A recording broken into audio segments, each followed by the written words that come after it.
감사원과 검찰의 도루 넘는 기획수사가 또 하나의 억지 기소를 만들었습니다. 각 언론사 기자님들을 오랜만에 뵈면서 이렇게 불미스러운 일로 만나게 되어 죄송스럽습니다. 무엇보다도 이 사건을 맡은 바 자기 자리에서 시민을 위해 성실하게 근무하는 김포시청 공무원 여러분에게 사정기관에 불려다니는 불편을 주게 되어 김포의 행정을 이끌었던 전임 시장으로 미안하고 안타깝게 생각합니다. 오늘 기자회견을 하게 된 이유는 인천지방검찰청이 2025년 4월 14일 발표한 김포시 도시개발사업 비리사건 기소권은 검찰이 이 사건에 대해 논리적 비약과 잘못된 전제에서 이루어진 아니면 말고식 묻지마 기소이기 때문입니다. 향후 법원 재판을 통해 무고함을 밝히고 김포시 도시개발 행정이 거대 부정부패에 오염된 것처럼 호도되어 실추된 지역민과 김포시 공직사회의 명예를 회복하는 데 최선을 다하기 위해서입니다. 감사원과 검찰의 독립성은 역대 모든 정부에서 논란이 됐습니다. 하지만 이런 점을 감안하더라도 윤석열 정부에서의 감사원과 검찰은 권력의 입맛에 맞는 전방위적 감사와 수사로 더 많은 지탕의 대상이 되었습니다. 대통령의 탄핵과 대선을 앞둔 지금 그간 수면 아래 감춰졌던 수많은 사건들의 민낯이 드러나고 있습니다.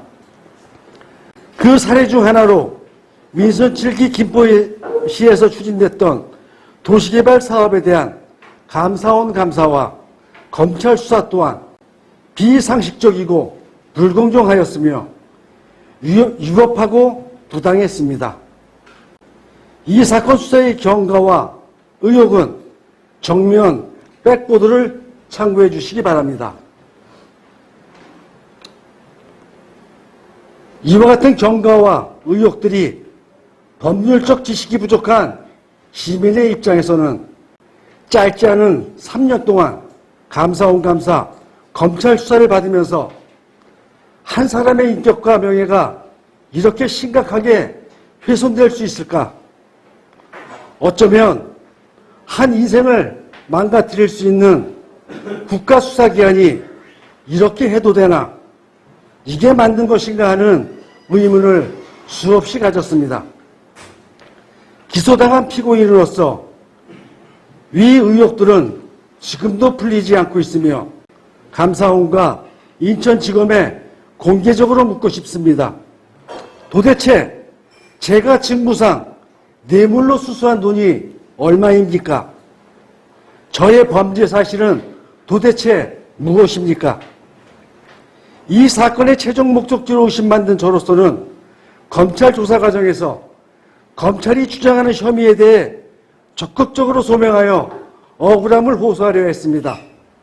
그것은 당연한 피의자의 방어권이라 생각했습니다. 그러나 검찰 조사 시 주요 혐의인 뇌물 관련 질문은 단 한마디도 듣지 못했습니다. 그동안 수사기관은 이 사건을 부정부패한 뇌물수수 사건으로 규정하고 압수수색은 물론 주변인들까지 금융거래 내역과 통신 내역 등을 조회하면서 전방위적으로 혐의를 추적해왔습니다. 그렇다면 검찰 조사 과정에서 주요 피의자로 지목된 저에게 뇌물수수에 대해 집중적으로 질문하고 사실관계를 확인하고 피의자인 저는 이를 적극적으로 소명하는 절차는 반드시 필요했음에도 검찰은 감사원이 수사 요청한 직권남용에 대해서만 간단한 질문과 조사를 마쳤습니다. 결국 검찰 조사는 요식행위에 불과했습니다. 이미 답을 정해놓고 형식적인 절차를 밟을 뿐이었습니다.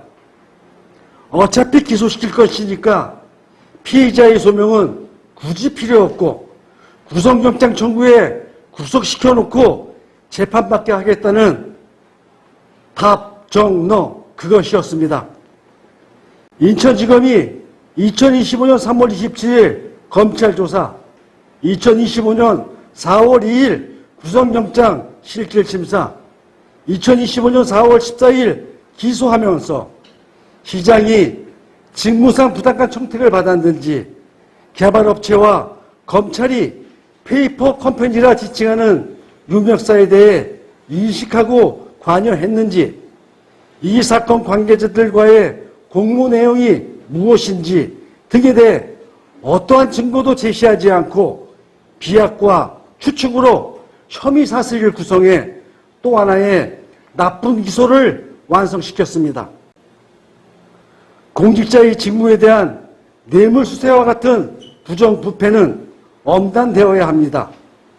또한 감사원과 검찰의 책무 또한 단 한 사람의 억울함이 없도록 공정하게 국가 권력을 사용해야 합니다. 수사 권력이 정치화되고 남용된다면 사회 질서는 무너지고 국민은 정부를 신뢰하지 않을 것입니다. 이렇게 기자회견을 맞은 저의 수혜를 말씀드렸습니다.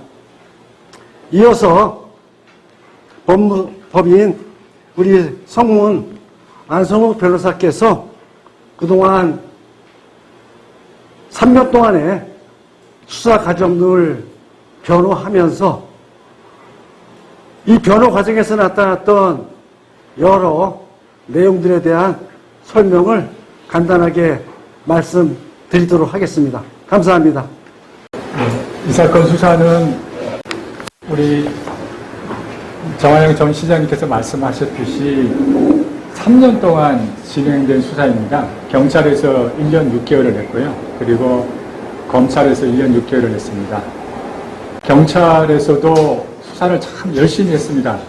뭐 압수수색도 하고 또 자금 추적도 하고 관련자들 다 수색을 하고 이래서 경찰도 나름대로 수사 의지를 가지고 했던 수사였던 것으로 알고 있고요.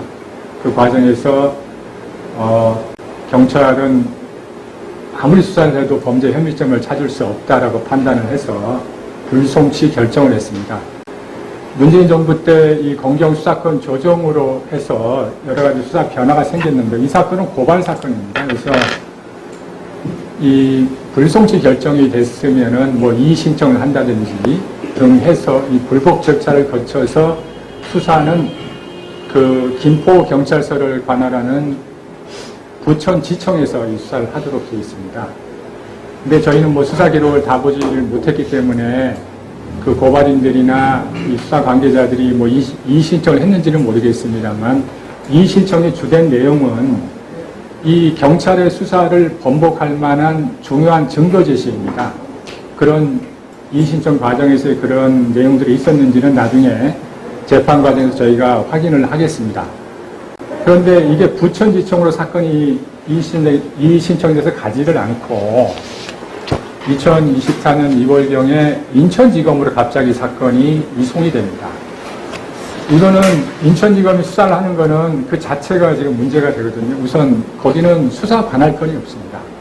범죄지 관할도 아니고요. 피의자 관할도 아닙니다. 인천지검이 형사소송법상 이 사건을 수사할 수 있는 권한은 없습니다. 그런데 인천지검이 이 사건을 가지고 가서 형사 5부, 옛날로 치면은 특수부죠. 거기서 이 사건을 전면으로 재수사를 합니다. 인천지검의 그 수사가 또 경찰의 수사와 마찬가지로 1년 6개월 동안 다시 진행이 됐습니다. 경찰의 수사 강도보다 더 높은 강도의 수사가 진행이 됐습니다. 그 수사 과정에서의 불법과 여러 가지 수사 절차와 과정을 지키지 않은 것은 나중에 재판을 통해서 저희가 주장을 하고 거기에 대한 관련자들에 대해서 책임을 물을 겁니다.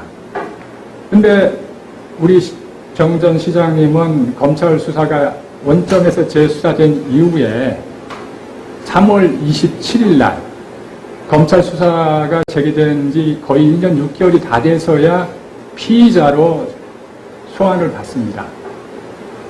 저희는 그동안 여러 가지 검찰에서 제기했던 의혹들, 그리고 그 수사 과정에서 지금 뭐 검찰의 보도자료에 나오듯이 개발업자들이나 또 용역업체, 페이퍼 컴퍼니라고 되어 있습니다만 그 업체들에 대한 구속영장 청구들, 이런 여러 가지 검찰의 수사 행위들이 있었는데요.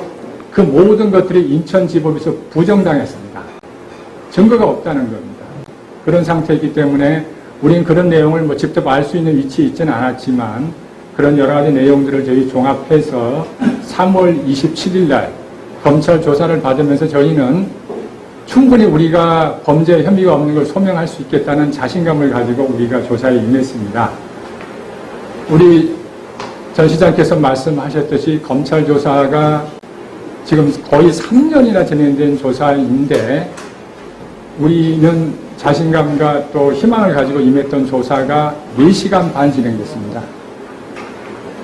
엄청난 부정부패 사건 아닙니까? 뇌물 액수가 150억이 넘고 받았던 뇌물 액수도 60억이 넘는 아마 지자체장이 관련된 개발 비리 사건 중에서 이 사건이 아마 제일 큰 사건인 것 같습니다. 그런 사건인데 4시간 반을 조사를 했습니다. 근데 뇌물 혐의에 대해서는 한마디도 묻지를 않았습니다. 그리고 3월 31일 날 일방적으로 구속영장이 청구됐습니다.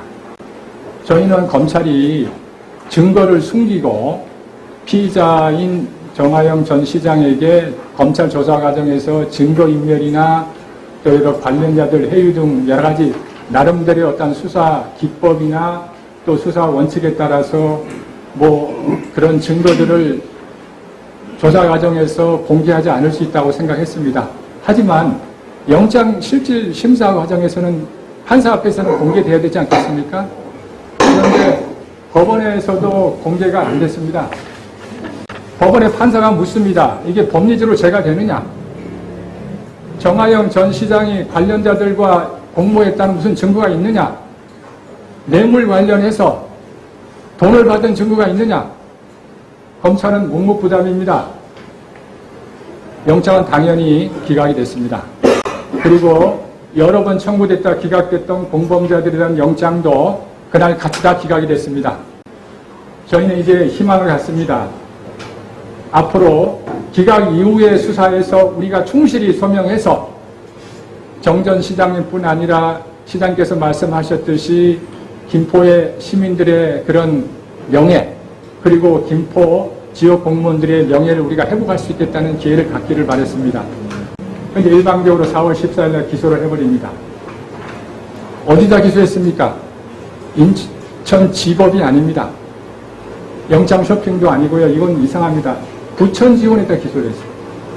왜 그랬습니까? 인천지법은 처음부터 수사를 할 만한 수사와 재판 관할 건이 없는 것입니다. 인천지법에 기소할 수가 없어요. 그래서 수사를 담당했던 검사를 부천지청으로 임시로 직무발령을 내서 부천지원에다 기소를 한 겁니다. 이것도 법률적으로 이 절차와 과정에서 직권남용이 되는지를 검토할 겁니다. 거기에 관여되어 있는 검찰 기구가 있다면 거기에 대해서 책임을 저희는 물을 겁니다. 자, 사건의 내용을 한번 보시죠. 이게 뇌물을 받은 거로 되어 있는데요. 여기 오신 기자분들 이 도시개발 사업 관련해서 뭐 민간 합동이 됐든 민간 개발이 됐든 용역회사가 붙는 거는 상식적으로 다 아실 겁니다. 근데 뇌물의 수수 약속 금액이 150억이 넘는 금액이 개발업체들과 그리고 용역을 맡은 회사와의 용역 계약 금액을 뇌물로 다 받습니다. 그리고 그 용역 업무 시행에 따라서 지급되는 용역 수수료를 뇌물 수수로 받습니다. 여러분들 이런 뇌물 공소사실 본 적이 있습니까? 민간합동 개발 같은 경우는 용역 수수료 관련해서는 여러분 아시다시피 나중에 그 민간사 대표인 금융사나 또 이 김포도시공사에서 만드는 그런 특수 목적 법인을 통해서 그 자금 집행은 다 승인을 받게 되어 있고 감사를 받게 되어 있습니다. 그리고 시의회 행정감사 대상입니다. 우리 정하영 전 김포시장의 이런 내용을 잘 아시는 분이 그런 민간합동, 공용개발 방식의 그 용역회사를 통한 용역 수수료를 뇌물로 받을 수 있다고 여러분 믿습니까? 그리고 이 풍무지구 관련해서 또 뇌물을 약속받고 또 뇌물을 받은 거로 되어 있습니다. 이 풍무지구 사업은 김포시에서 하는 사업도 아닙니다. 민간개발 사업입니다. 거기서 장릉 이전 사업과 관련해서 문화재청으로부터 문화재 현상 변경 허가를 받아옴에 따라서 그 사업이 시작이 되었던 사업이고, 거기에 있는 장릉의 이전 그 장릉 부근에 있는 그 공원 묘지는 김포 시민들이 그 이전을 바라는 수건 사업입니다.